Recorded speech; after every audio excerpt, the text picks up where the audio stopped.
With my deepest gratitude to Heavenly Parent, True Parents, and Holy Mother Han, I greet entire Unification family.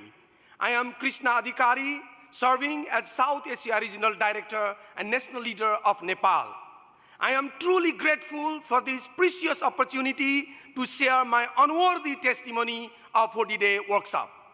For over 2 decades, my life of faith following True Parents' footprints has been a journey of many ups and downs. Like many others, I joined movements seeking peace, happiness, and purpose through becoming a peace advocate.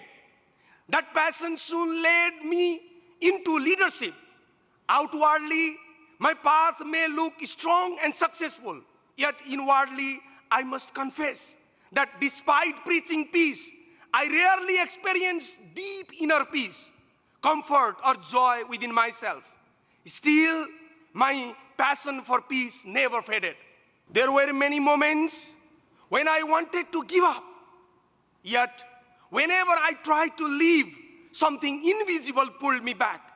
Again and again, a conviction rose within me not to betray Heavenly Parent and True Parents, even at the cost of my life. This conviction was tested most painfully during my unjust imprisonment in India. In deep loneliness and false accusation, even thoughts of ending my life came, but I could not act on that. Thinking of the pain it would cause Heaven and True Parents.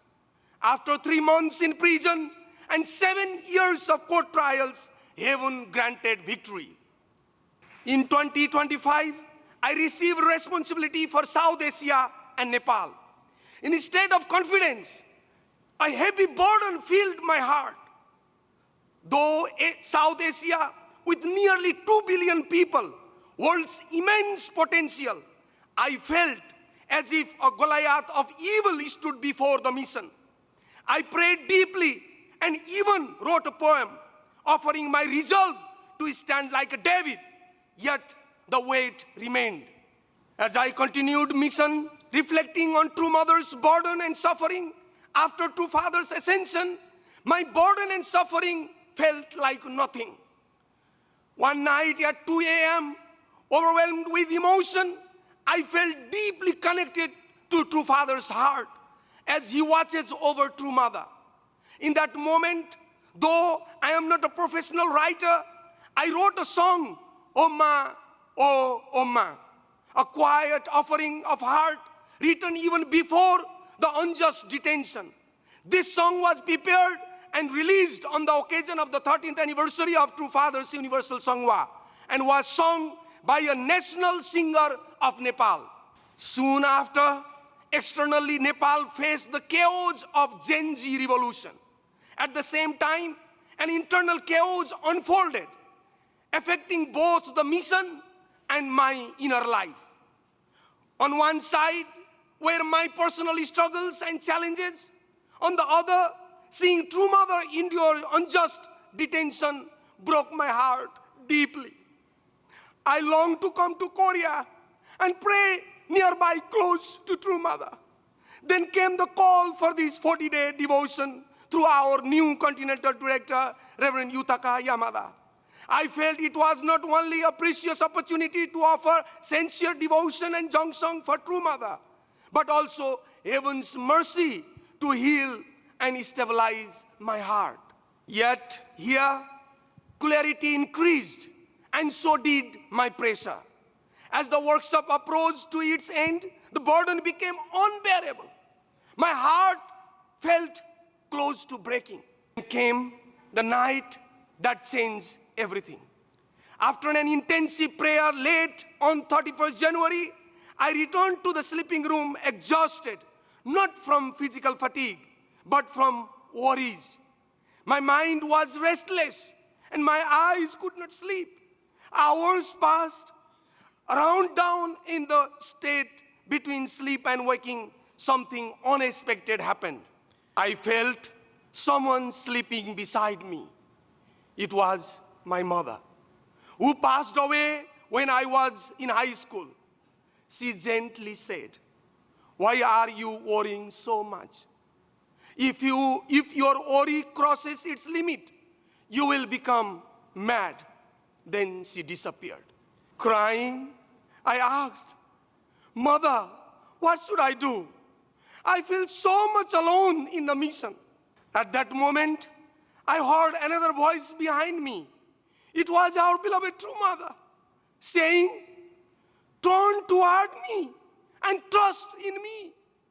I felt she was asking me to look beyond my suffering and see her loneliness. How can we forget the loneliness of God and true parents? Ashamed and trembling, I bowed deeply in my heart when I wondered how she could be here as she is in the detention center. Then I heard her voice say clearly, "I was never in detention."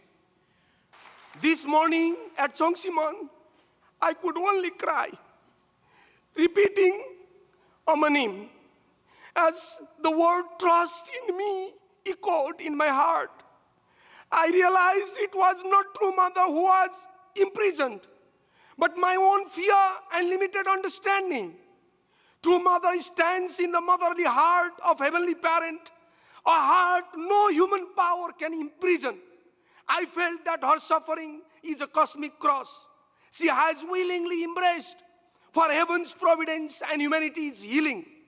With this conviction, I believe true mother will soon be released, and as she said, truth will prevail.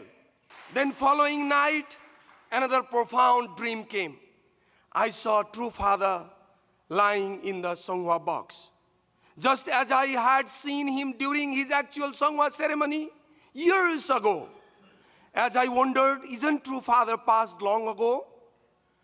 True father suddenly rose with overwhelming authority and thundered toward a leader standing before me, saying, "Do not lie to me.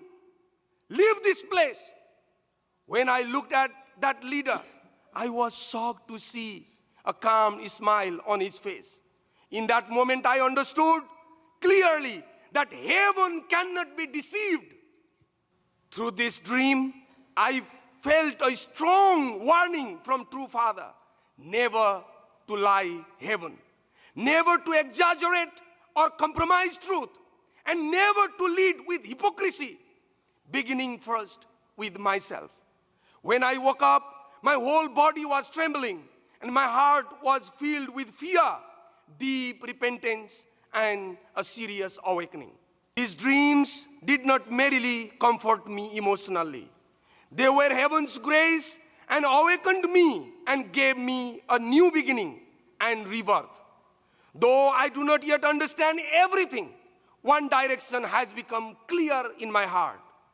I will return to South Asia and Nepal, not as the old me, but as someone newly reborn, trusting not in my own strength, but not in numbers, not in positions, but in true mother's heart and heaven's guidance. I am determined to offer results in the mission field according to heaven's will, so that even in her place of suffering, true mother may feel comforted. I offer my remaining life so that even a small comfort may reach heavenly parent and true parents during this time of great suffering. 참 어머님 사랑합니다. 감사합니다.